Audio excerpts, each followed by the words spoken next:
When I was young, my first name was called Francis Ankoma. And it bothered me so much as I was going through school. I kept asking myself, have I ever seen a white man called Kwame? In Ghana, we have Kwame, Kofi, like Kofi Annan. Why was I Francis? Before I entered the School of Journalism, I changed my name. I dropped Francis and I chose Baffour. Baffour is the title for warrior kings in Ashanti. And I told myself, I'm going to be a warrior with a pen. I'm going to use my pen to fight the causes of Africa. From a very early age, these days, I look back and I said, wow, I was quite radical then. So I changed my name and went to tell my dad and said, I'm not more Francis. My father was a catechist in the Catholic Church and he never liked it. He didn't like it. But I chose Baffour pointedly to be a guide.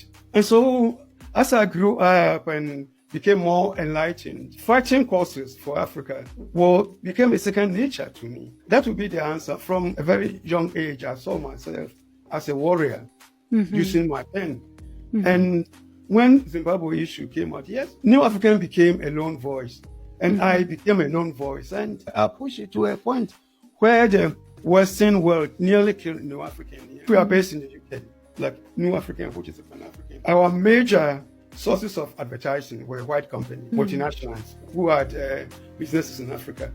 But when the Zimbabwe issue came and then New African latched onto it as a major issue, all of them withdrew their advertising. Oh, wow. It started with Mercedes-Benz, who said, we don't want to advertise in a magazine that supports violence in Zimbabwe. But it was not violence.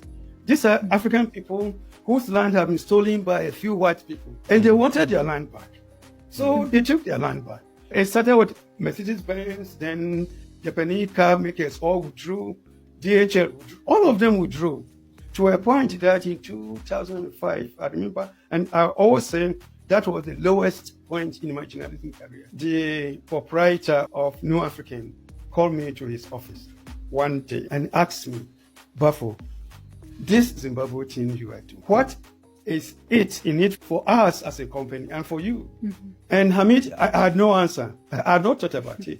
The New African was now publishing with almost no adverts at all. And we were suffering. For the first time, we could not even pay our correspondents. So I didn't have any answer for him. I looked at him blankly. And then in the end, we agreed that we have to tone down on the Zimbabwean coverage.